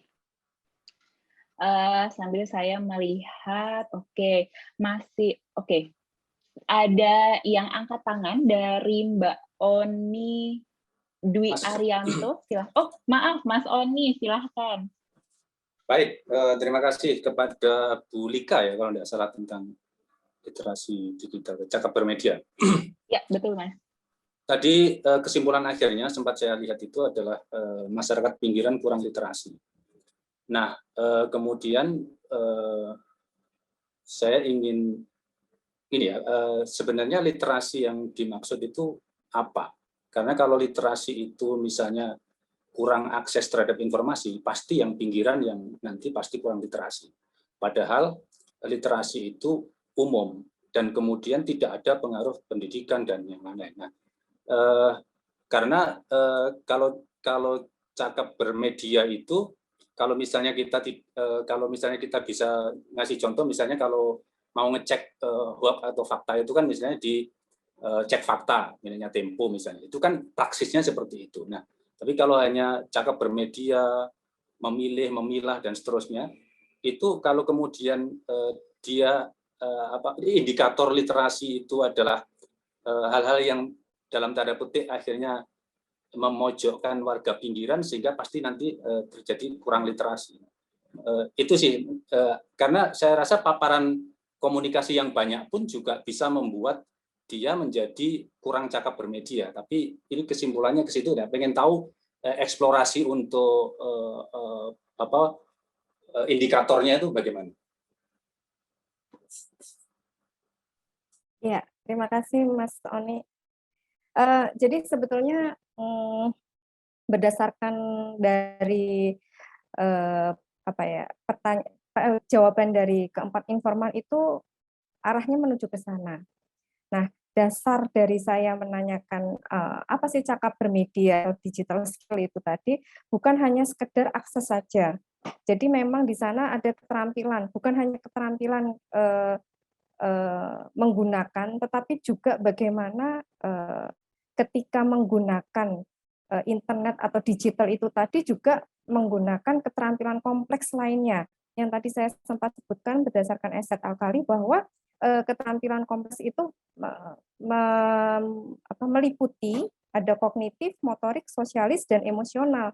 Jadi kenapa jadi yang di pinggiran? Jadi kalau di sini di Solo itu kan Solo Raya kota Solonya itu kan dia kotanya. Kemudian di pinggiran-pinggirannya itu kan kami nyebutnya ada Sragen, Boyolali, Sukoharjo, Karanganyar, dan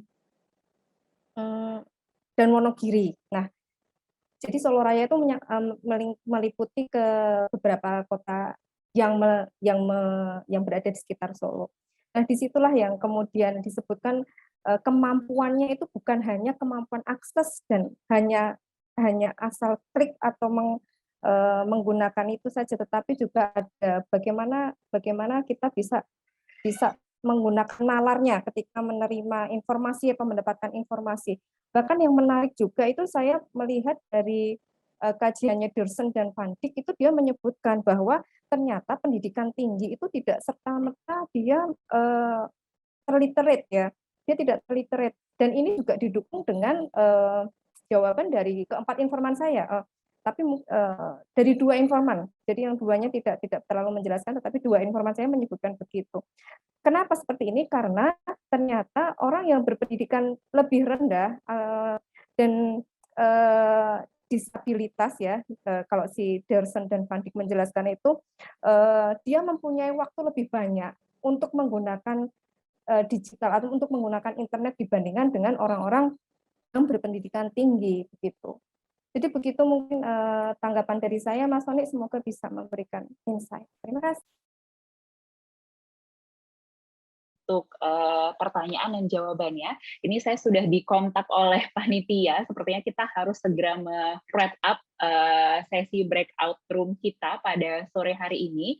Mungkin sedikit saja saya kembali garis bawahi berbagai temuan-temuan penting yang tadi sudah disampaikan oleh para presenter, dimulai dari bagaimana keberadaan media digital itu sebetulnya memberi ruang informasi yang besar bagi para pengguna, termasuk juga dalam konteks komunikasi risiko yang banyak dibahas di sore hari ini. Namun tentu masih ada tantangan terkait dengan komunikasi risiko yang dilakukan oleh pemerintah, misalnya seperti adanya ketidaksesuaian antara jawaban yang diberikan oleh pemerintah dan pertanyaan yang muncul di masyarakat.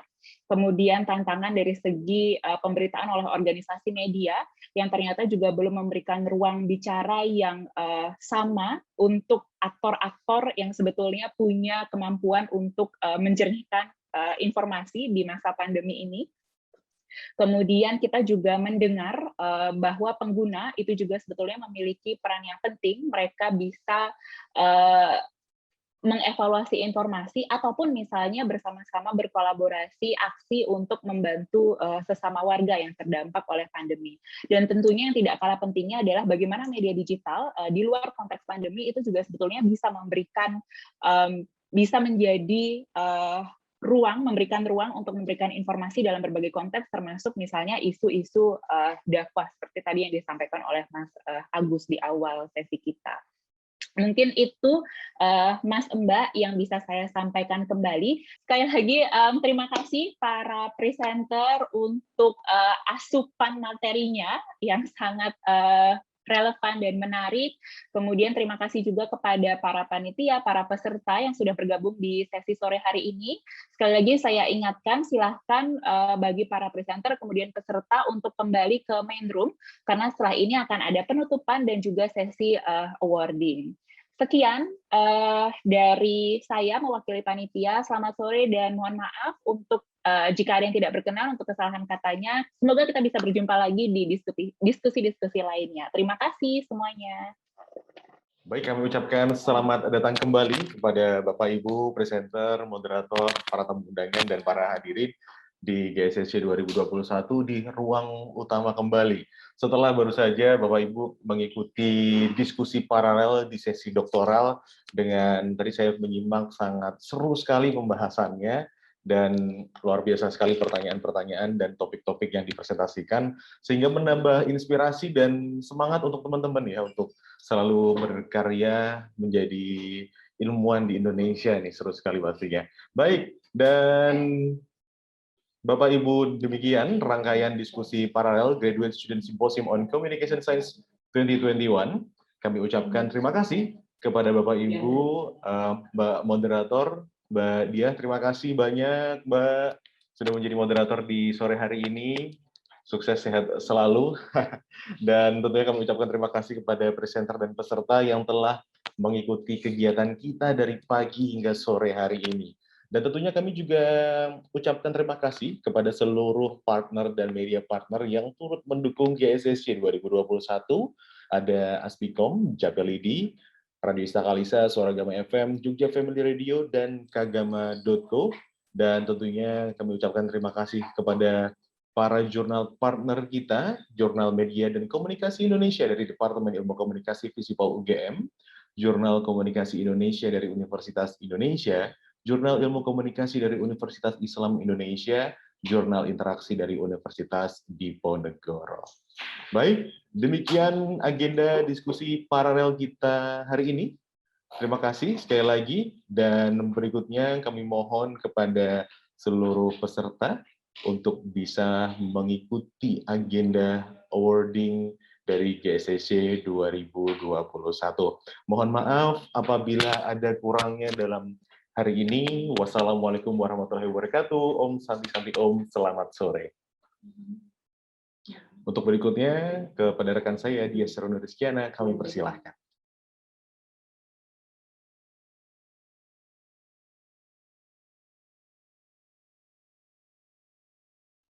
Baik, kita mulai saja untuk sesi selanjutnya, untuk awarding sekaligus penutupan dari rangkaian acara Graduate Student Symposium on Communication Science 2021 yang diselenggarakan oleh Program Magister Departemen Ilmu Komunikasi Universitas Gadjah Mada.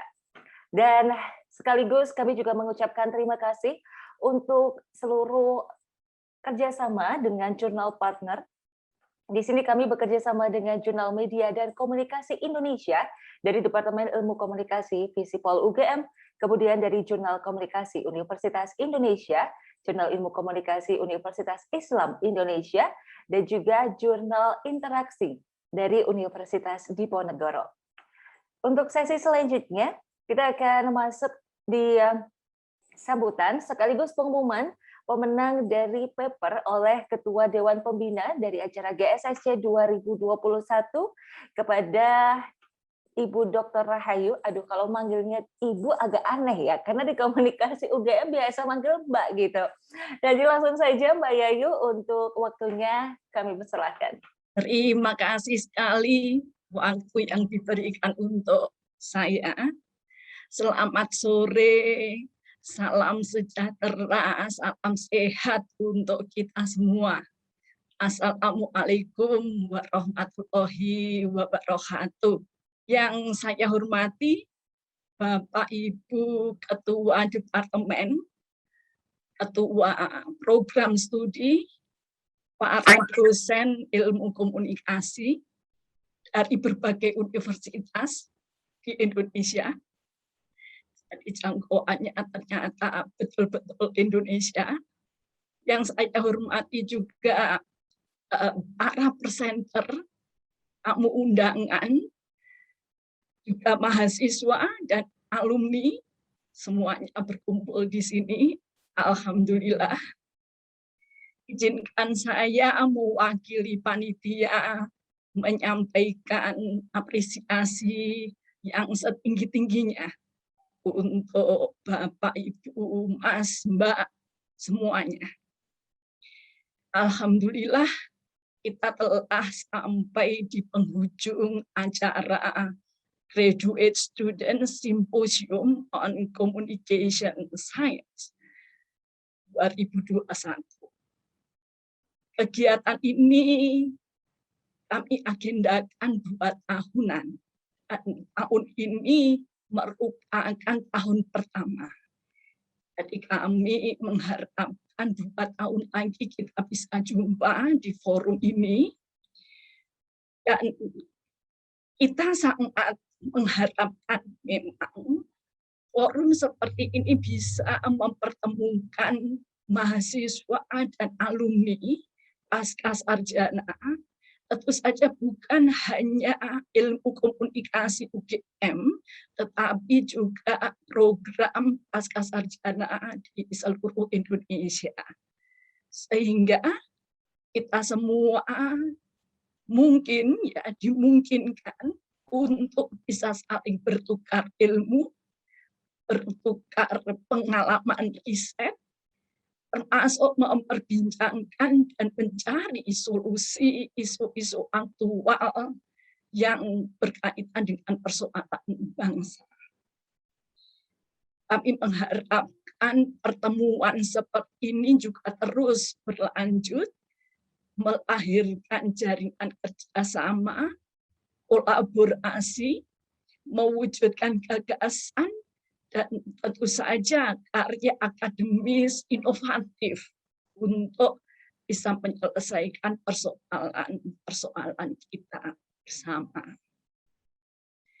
Bapak, Ibu, Mas, dan Mbak sekalian, kami sangat menghargai artikel-artikel yang Mas dan Mbak kirimkan ke panitia. Pada awalnya panitia dilema.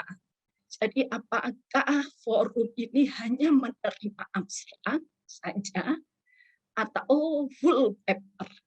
Perdebatan itu cukup lama. Setelah kita timbang-timbang, karena kita ingin memproduksi jurnal, begitu, jadi mengirimkan artikel itu bisa dipublikasi di jurnal, dan juga proceeding, kemudian kita tetapkan full paper yang kita terima. Itu sebabnya untuk tahun pertama ini jumlahnya memang tidak sangat banyak, tetapi jumlah paper yang masuk 33 itu bagi kami luar biasa. Karena ini event pertama, dan kita bisa menjaring 33 paper, full paper, berkaitan dengan riset di isu-isu komunikasi publik, itu luar biasa. Jadi kita sangat apresiasi pada para presenter. Tim reviewer terdiri atas 5 orang dosen senior di komunikasi UGM.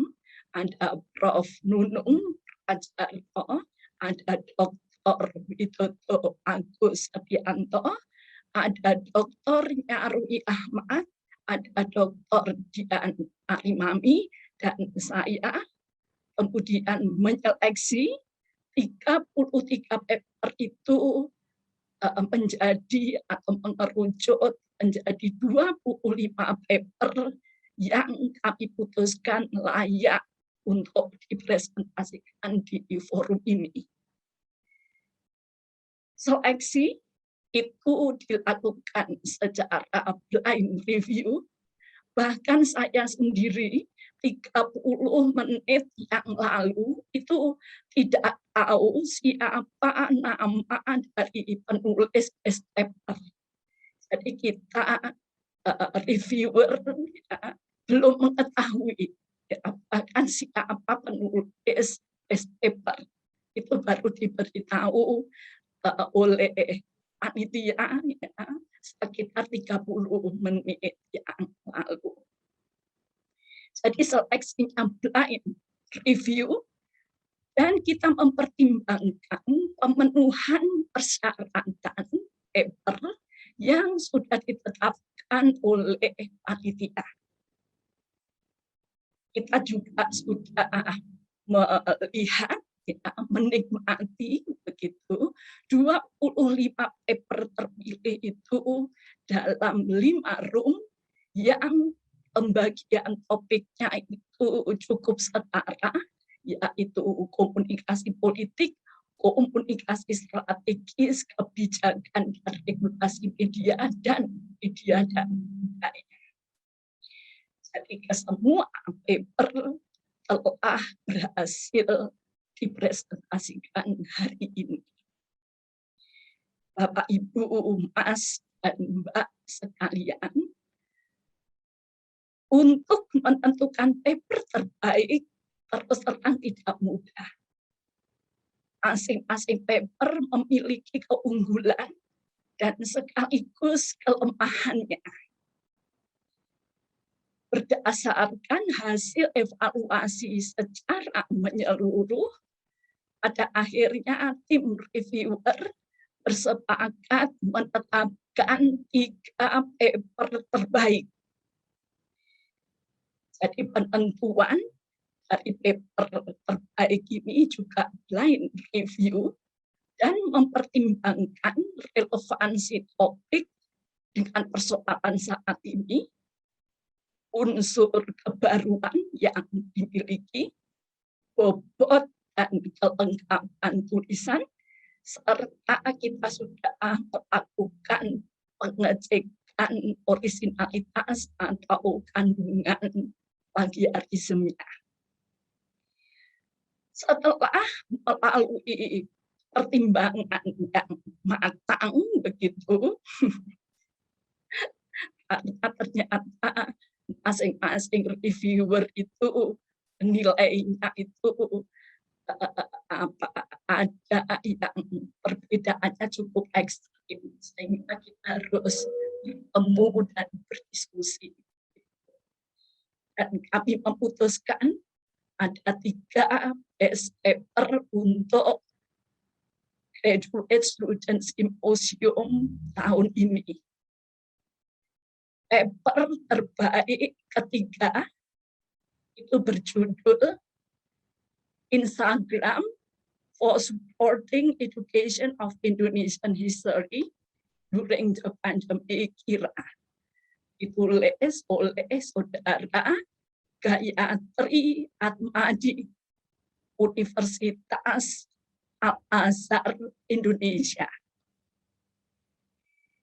Paper terbaik kedua berjudul Navigating the Benefit of Community Participatory Through the Lens of Citizen Journalists on Digital Media. Ditulis oleh Sianipar Patricia dan Resauli Patricia dari Universitas Profesor Dr. Mustopo. Paper terbaik pertama berjudul Public Participation Using Digital Media as a Model of Patriotism During Pandemic in Indonesia. Ditulis oleh Saudara Dewi Kartika Sari, mahasiswa Doktoral Ilmu Komunikasi Visipol UGM. Mari kita berikan aplaus dulu pada para pemenang. Jadi kita baru tahu namanya ini baru 30 menit yang lalu. Jadi selamat bagi para pemenang. Jadi mungkin ada pertanyaan, ini semuanya bahasa Inggris yang menang, begitu ya. tidak, jadi bukan karena itu.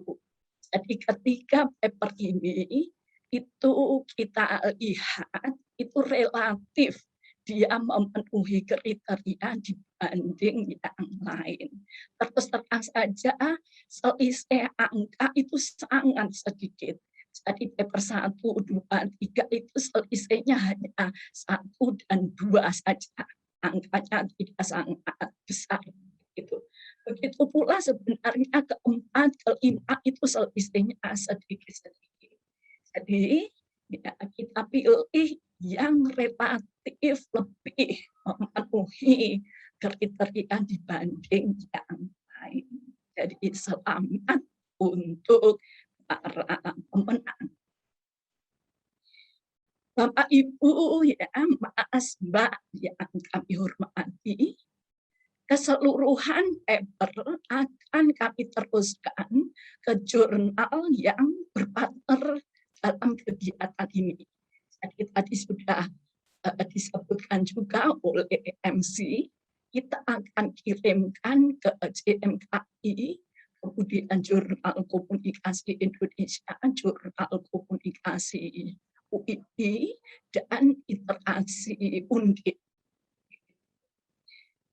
Pengelola jurnal itu akan melakukan seleksi artikel secara independen.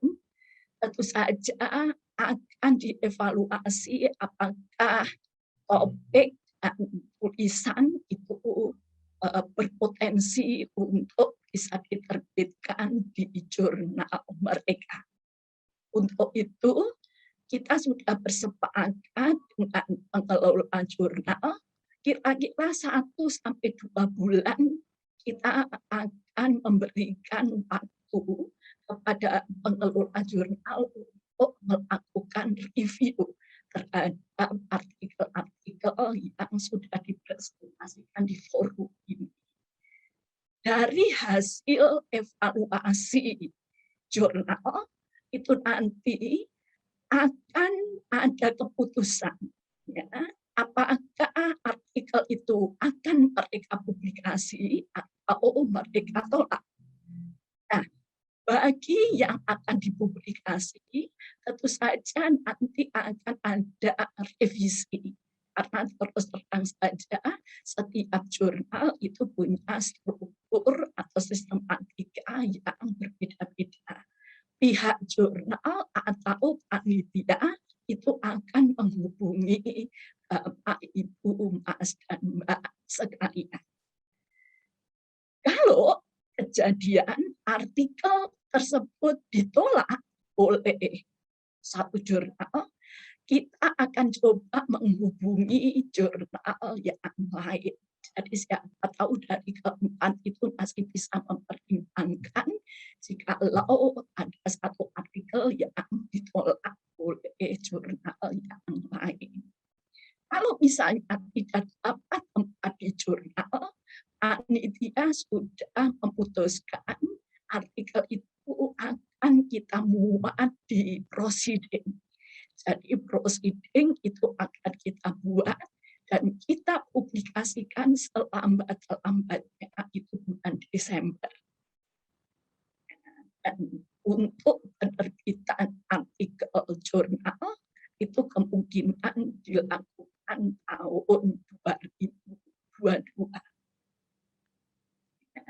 Nah, ada juga kalau misalnya Pak, Ibu, Mas, dan Mbak berpikiran mempublikasi artikel itu di luar jurnal yang sudah tadi disebutkan, itu juga bisa, tetapi harus membuat surat pernyataan ke panitia agar tidak terjadi double submission.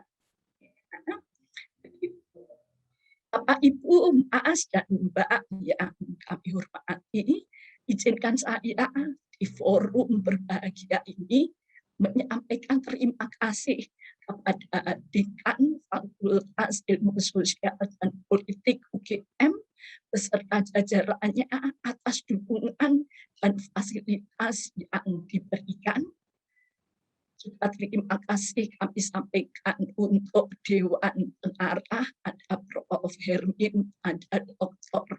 Novi Kurnia, ada Dr. Muhammad Sulhan, ada Dr. Budi Iramanto, ada Igusti Ngurah Putra. Dr. Rajiem selaku Kepala Ketua Departemen Komunikasi dan juga Mbak Mutia selaku Sekretaris Departemen, kolega dosen karyawan laboran Dikom, kami ucapkan terima kasih atas dukungannya. Kolega jurnal dari UI, Undip, UI, Dikom itu. Demikian kami sampaikan terima kasih. Juga pendukung acara yang lain yang tidak bisa kami sebutkan satu persatu, kami ucapkan terima kasih. Tidak lupa saya menyampaikan apresiasi yang setinggi-tingginya kepada panitia mahasiswa kami tercinta yang luar biasa mendedikasikan dirinya mewujudkan forum ilmiah ini. Hampir 1 tahun mereka bekerja, berjibaku, rapat, koordinasi, merancang tema, sampai kemudian beradaptasi dengan teknologi. Ternyata cukup menyita waktu dan mereka tetap bersemangat meski di sela-sela itu ya, harus mengerjakan tugas kuliah luar biasa. Jadi saya pribadi mengucapkan terima kasih. Sekali lagi untuk semuanya kami mengucapkan terima kasih dan kami juga mohon maaf jika ada kekurangan dalam penyelenggaraan acara ini. Akhir kata, wassalamualaikum warahmatullahi wabarakatuh. Sampai jumpa di Graduate Student Symposium on Communication 2023. Terima kasih. Terima kasih Mbak Yayu untuk sambutan pengumuman sekaligus ini secara resmi ditutup oleh Dewan Pembina dari GSSC 2021. Saya selaku MC juga mengucapkan terima kasih dan selamat kepada seluruh peserta dan juga best paper yang berhasil mendapatkan penghargaan best paper di GSSC 2021. Semoga ini berkesan karena ini menjadi GSSC pertama begitu ya, yang nantinya pasti akan kami teruskan di GSSC berikutnya. Dan kami juga mengucapkan terima kasih kepada seluruh jajaran dosen Departemen Ilmu Komunikasi Universitas Gadjah Mada atas masukan dan juga bimbingannya tentunya dalam merancang GSSC 2021 ini. Dan terima kasih kepada seluruh Kepala Departemen Ilmu Komunikasi di seluruh Indonesia yang juga sudah ikut berpartisipasi di acara GSSC 2021 ini. Saya mewakili tim panitia GSSC 2021 mengucapkan terima kasih dan mohon maaf kepada seluruh pengisi acara, kepada seluruh panelis yang kemarin sudah memberikan waktunya juga untuk berbagi insight. Baik, terima kasih untuk seluruh peserta. Oke, kalau mau bertepuk tangan dulu kami persilahkan ya. Terima kasih untuk seluruh peserta, seluruh media partner dan juga partnership serta kerjasama jurnal yang sudah berpartisipasi di acara Graduate Student Symposium on Communication Science 2021. Kita bertemu lagi di GSSC tahun 2023. Saya Dias Renediskiana selaku MC di sore hari ini pamit undur diri. Wassalamualaikum warahmatullahi wabarakatuh. Selamat sore.